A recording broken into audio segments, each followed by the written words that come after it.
போதை ஒழிப்போம். வளர்ச்சி வேண்டுமா? வளர்ச்சி வேண்டுமா?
புரட்சியாக புறப்பட்டிருக்கின்ற அண்ணாமலை IPS அவருடைய வேண்டுதலுக்கு இணங்க போதை இல்லாத தமிழகத்தை உருவாக்க வேண்டும் என்ற ஒரு எழுச்சி பயணத்தை மாணவ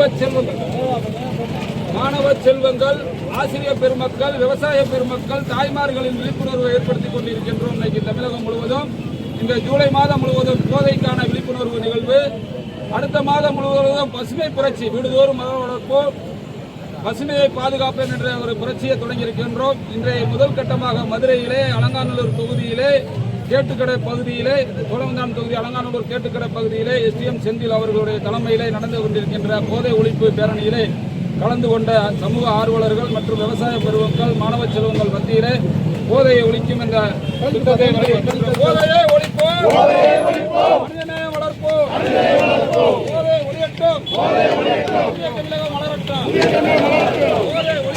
போதை ஒழியட்டும், தமிழகம் வளரட்டும்.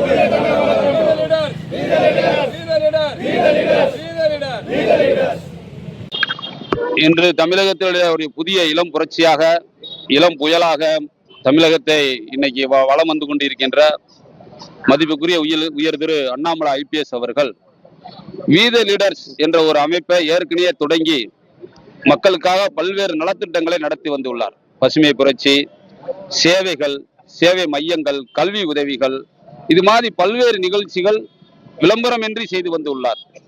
இன்றைய அரசியல் காலகட்டங்கள் மக்கள், தமிழக மக்கள் உலகத்துக்கே உயர்ந்த இடத்தில் இருக்கின்றார்கள். உலகத்துக்கே தமிழ் மொழி உயர்ந்த மொழியாக இருந்து கொண்டிருக்கின்ற உலக மனிதர்கள் வாழ்கின்ற இடமெல்லாம் தமிழர்கள் வாழ்ந்து கொண்டிருக்கின்றார்கள். ஆனால் தமிழ் கலாச்சாரம், பண்பாடு, ஆன்மீகம் அத்தனையும் இன்றைக்கு மதுவால், கலாச்சார சீரழிந்து கொண்டிருக்கின்றது. மதுவால் இன்னைக்கு தமிழகத்தில் 65% தாய்மார்கள் இன்னைக்கு கணவனை இழந்து வாழக்கூடிய அவலம் நீடித்துக் கொண்டிருக்கின்றது. திருடனாய் பார்த்து திறந்தாவிட்டால் திருட்ட ஒழிக்க முடியாதடான்னு சொல்லியிருக்கான். ஆனால் இன்றைக்கு தமிழக அரசு தொடர்ந்து தமிழகத்தை ஆழ்ந்து கொண்டிருக்கின்ற அரசுகள் மதுவை ஒழிப்போம் என்று வாய் வார்த்தையில் மட்டும் கூறுகிறார்கள் என்று இன்னைக்கு மதுவை ஒழிப்பதற்கான ஒரு அடிப்படை முயற்சிகளுடன் மேற்கொள்ளவில்லை. வெறும் ₹2.75 மேனுபேக்சர் செய்யப்படுகின்ற இந்த மதுவு அடித்தட்டு மக்களின் வாழ்வாதாரத்தை சிதைத்துக் கொண்டிருக்கின்றது, தமிழகத்தின் வளர்ச்சியை சிதைத்துக் கொண்டிருக்கின்றது. அதற்காகத்தான் அண்ணாமலை IPS அவர்கள் மது ஒழிப்பு போராட்டத்தை ஜூலை இறுதி வரை நடத்த வேண்டும் என்று சமூக ஆர்வலர்கள், விவசாய பெருமக்கள், மாணவ செல்வங்கள், கல்வி படிக்கின்ற மாணவிகள், மாணவர்கள், ஆசிரியர் பெருமக்கள் எல்லாம் அழைத்துக் கொண்டு அங்கங்கே விழிப்புணர்வை நடத்த வேண்டும், பொதுமக்கள் ஆதரவோடு இருக்க வேண்டும் என்று ஒரு உத்தரவு விடுத்திருக்கின்றார்கள். அதன் தொடர்ச்சியாக இன்னைக்கு மதுரையிலே தெற்கு தொகுதியிலே ஓம் சரவணா நடுநிலைப்பள்ளி மாணவர்கள், ஆசிரியர் பெருமக்கள் எல்லாம் இந்த நிகழ்ச்சியிலே கலந்து கொண்டு பொதுமக்களுக்கு விழிப்புணர்வு ஏற்படுத்தினார்கள். இன்று சோழவந்தான் சட்டமன்ற தொகுதி அலங்காநல்லூர் ஜல்லிக்கட்டுக்கு உலக பெருமை சேர்த்த அலங்காநல்லூரிலே இன்றைக்கு போதைக்கான விழிப்புணர்வை சமூக ஆர்வலர்கள், நேதாஜி இயக்கங்கள், விவசாய பெருமக்கள், இதுக்கு முன்னால் பிரிட்டிஷோட இயந்திரம் தான் அது. பிரிட்டிஷ் அரசாங்கம் வச்சுட்டு போன எந்திரத்தை இயக்குறவங்களுக்கு கண் இருக்கணும்னு அவசியம் இல்லை, காது இருக்கணும்னு அவசியம் இல்லை, வாய் இருக்கணும்னு அவசியம் இல்லை. ரொட்டேட்டரா வரக்கூடியது ஐஏஎஸ், ஐபிஎஸ், ஐஆர்எஸ்கள் நடத்தக்கூடிய ஒரு இயக்கத்துல கையெழுத்து போடுறவங்க தான் மக்கள் பிரதிநிதியா இன்னைக்கு நீடித்துக் கொண்டிருக்கின்றார்கள். இதை மாற வேண்டும் என்றுதான் தமிழக மக்கள் ஒரு புதுமையான அரசுக்கு ஒரு மாற்றத்தை கொடுத்தார்கள். ஆனால் மதிப்புக்குரிய தமிழக முதல்வர் ஜோசப் விஜய் அவர்கள் ஆட்சி பொறுப்பேற்றவுடனே நீங்க சொன்னது தவறு. 765 கடைகளுக்கு மேல அடைக்க போகின்றோம். கல்லூரிகள் பக்கத்துல, பள்ளிகள் பக்கத்துல, கோயில்கள் இருக்கின்றதுக்கு அருகாமையில் இருக்கக்கூடிய மதுபான கடைகள்லாம் மூட போகிறோம் என்று உத்தரவு பிறப்பித்து இன்னைக்கு ஒரு கடை கூட அகற்றப்படவில்லை, மூடப்படவில்லை. இது நிதர்சனமான உண்மை, தமிழக மக்கள் அறிந்த உண்மை. ஐயா அவர்கள் திருச்சியில் வந்து கூட நாங்க மதுக்கடையெல்லாம் ஒழித்து விட்டோம், மதுவை பூர்ணமாக ரத்து செய்து விட்டோம் என்று பொதுமக்கள் மத்தியில பேட்டி கொடுத்தார்கள்.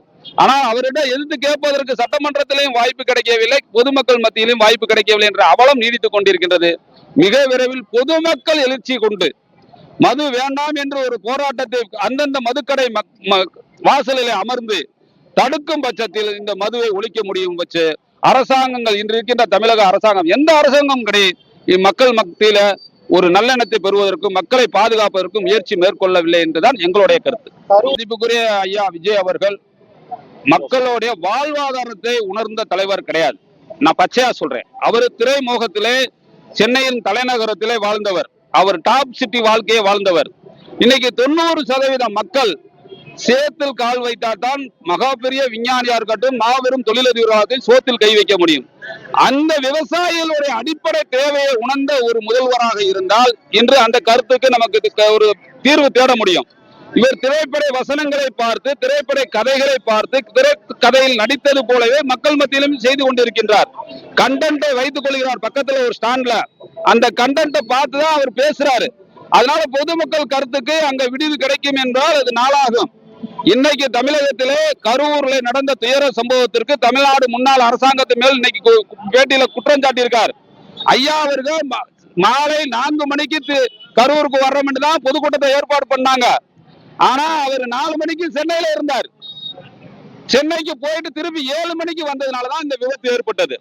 அப்ப 3 மணி நேரம் இடைவெளிக்காக ஒரு சின்ன விமானத்தில் சென்று வந்ததினால்தான் 40 பேருக்கு மேற்பட்டவர்கள் உயிர் தியாகம் செய்திருக்கின்றார்கள் என்றால் அதுக்கு முழுக்க தமிழக முதல்வர் ஜோசப் விஜய் தான் பொறுப்பேற்க வேண்டும் என்ற அன்றைய அரசாங்கத்தின் மேல் பழி போடுவது எந்த விதத்திலும் நியாயமா இருக்காது. அப்படி இருந்தாலும் அரசாங்கத்துக்கு மேல் பழி போட்டாலும் இது முதல் குற்றவாளி ஜோசப் விஜயா தான் இருக்கணும். கரூர்ல நினைவு சின்னம் வைக்கிறவரு விவசாயிகள் இன்னைக்கு எத்தனை பேரு தன்னுடைய குடும்ப கடனை அடைக்க முடியாம மருந்து குடி செத்து இருக்காங்க. அவங்களுக்கு நினைவு சின்னம் வைக்கணும், விவசாயிகளுக்கு அரசு வேலை கொடுக்கணும். நம்மளுடைய இப்ப கூட ஸ்டெர்லைட் பிரச்சனையில கூட எத்தனை பேர் இறந்திருக்காங்க, அவங்க குடும்பத்துக்கு அவர் பண்ணணும். எத்தனை பேர் இன்னைக்கு எங்க கட்டட தொழிலாளர்கள் விபத்துக்கு உள்ளாக்கிட்டு இருக்காங்க, அவங்களுக்கு அரசு வேலை கொடுக்கணும். அரசாங்கம் விற்கிற மதுவினால் எத்தனை பேர் விபத்துக்கு உள்ளாகி இறந்துகிட்டு இருக்காங்க, அவங்களுக்கு அரசாங்க வேலை கொடுக்கணும்.